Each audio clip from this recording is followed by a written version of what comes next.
What's going on, my fitness coaches? Welcome to another episode of the Change Lives Make Money on the Training Podcast. It's your boy B Mark, and in today's episode, we're going to be talking about the beginning. We're going to be talking about the beginning of my personal development journey, the beginning of my success journey, the beginning of, I guess we could call it the rise from the ashes.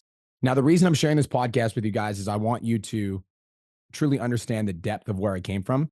Because if you've been listening to my podcast for the last couple of years, then you might know this story. But my Instagram audience has grown significantly recently. So there's a lot of you guys that haven't heard my story. So I'm going to share it with you guys. So my life really started in 2013. I was 23 years old. And, in 2013, I was working at nightclubs and restaurant managing. And when I first started the bar, I decided that I wasn't going to be the individual that did drugs. I don't know if you guys know the way that crime works. And so the way that crime works is if you're a person that's exposed to crime for the first time, at first you'll resist. But the more that you're in the environment, then you'll start to embrace it. And then the more that you're in the environment for a longer period of time, you'll start to participate in it. So that sort of group philosophy ended up working on me. And so my auntie always told me, you can drink, you can party, but never do hard drugs. And so even at 23 years old, I had that belief. I was like, I'm just never going to do it. But the more that I surrounded myself with the environment and the more that you keep yourself around people that are holding you back, the more that you'll be held back yourself. And so at 23 years old, I started doing recreational drugs. And when I say recreational drugs, I mean cocaine. And at first I was doing it when I say recreationally, I meant I was doing it once a week. It was I'm just going to do it every Saturday. So I do it every Saturday. And then it was I'm just going to do it every Friday and every Saturday. And then it was I'm just going to do it every Thursday, every Friday, every Saturday. And then it was I'm going to do it every Thursday, Friday, Saturday, and Sunday. And finally, it evolved to the point where I ended up doing it for 72 hours straight. I'd take a 24-hour nap, and then I would wake up and I'd do it all again. And slowly over time, as this was happening, I began to lose everything. I was living with my roommates in a 4-bedroom house. And after it was like a 4-month long bender. The owner of the house told me that it was time to go. He's like, bro, there's people that are in school that work here. We like to party too, but this is too much. I had a Chrysler 200 at the time that was on loan. It was my first ever car that I had gotten for myself, and I didn't make the payments because I was buying drugs. So the car ended up getting repossessed. I ended up getting kicked out of my roommate's house, and I went to live with my grandma in her trailer, on her couch, and I was just fucking lost. And everybody in my life, my friends, my family, everybody was trying to stop me from going down this dark path. And I was just no. I was I'm fucking going. I basically cut out any person that got in my way, and I refused to have anyone in my life that held up a mirror to my flaws. And I think we do that as human beings, right? As human beings, when we are unwilling to change, we only surround ourselves with other people that are also unwilling to change. It's almost like the devil you know is better than the devil you don't. It's almost like misery loves company. And so I was an addict. And so if you weren't an addict, I wasn't spending time with you. And as a nightclub bartender, I was basically immersed in the nightlife. So my job was to party. So I would go to work, and as soon as I got to work, I would start drinking, I would do drugs, and I get fucked up every fucking night. And so, the first nightclub I got fired from, I was doing drugs behind the bar. And my manager was actually my friend. I'd worked there for 4 years. And he was like, bro, and he was like, I don't know what the fuck your deal is, but you need to go fix your shit. So I got fired from that bar. I ended up getting a job at another bar that was very well known in the city. And I worked there for 2 months. And then there was one morning where I woke up, and it was my manager on the other end of the line. And he was like, you piece of shit. And I was like, what? He's like, I'm watching you fill up my bottles behind the bar on the camera. You're fucking fired. Never come back here. And I was like, okay, sounds good. He's like, you're lucky I'm not calling the cops. And I was like, okay. So the final straw came one night where I worked at this restaurant. It was called Black Betty. I got fired from one bar, went to another bar, got fired there. My friend was the manager at this bar called Black Betty. So I ended up getting hired.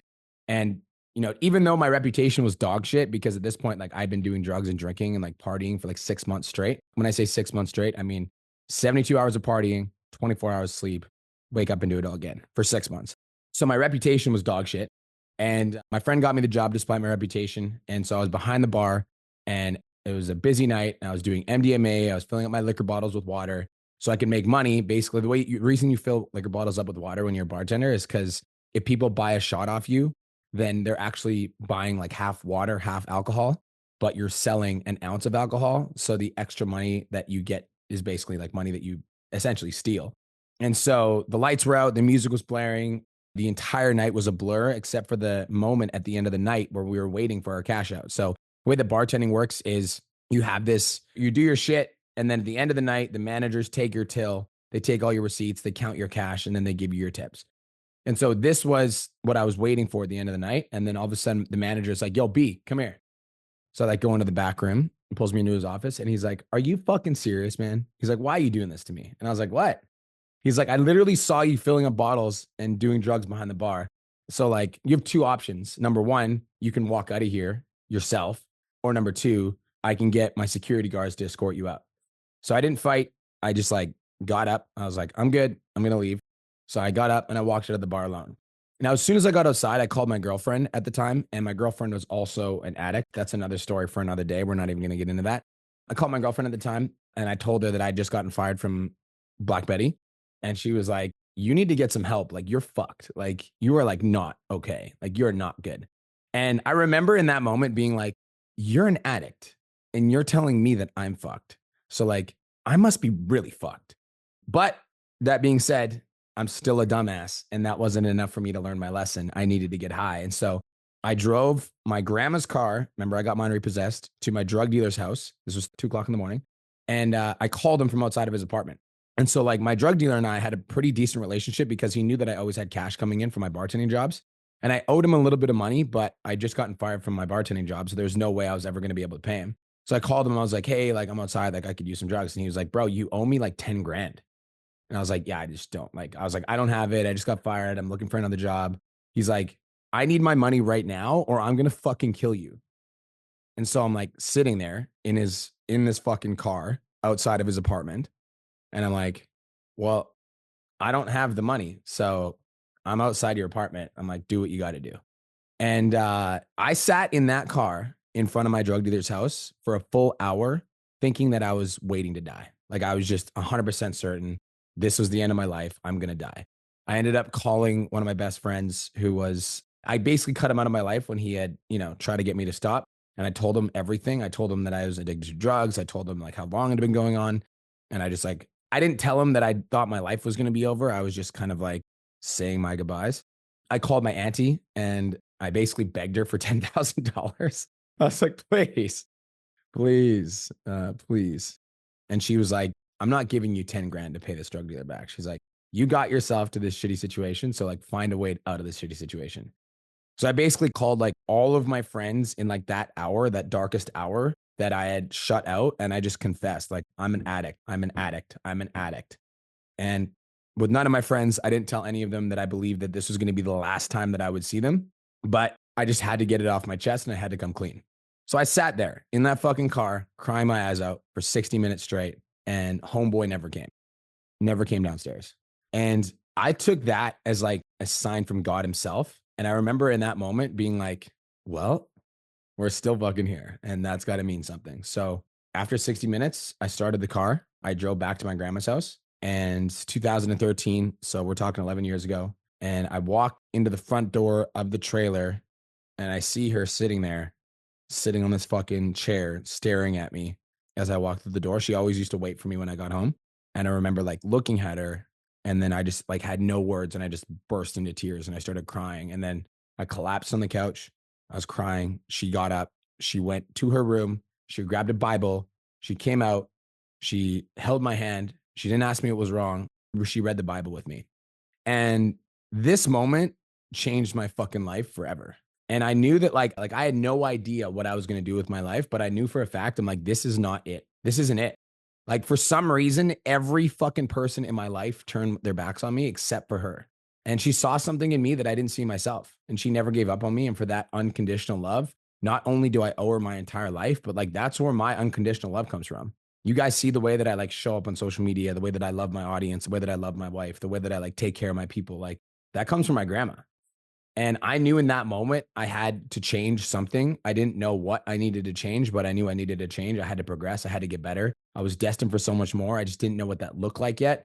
All I knew is that I was an addict and I had to stop now. And I think that that's part of personal development is like, you might not know where you want to go, but you definitely know what you need to stop doing. Am I right? Like I might not know where I'm going to end up, but you definitely fucking know what you need to stop doing. And so I knew, I was like, I need to stop doing drugs. I need to stop drinking. I need to stop fucking partying. Like that was what I knew.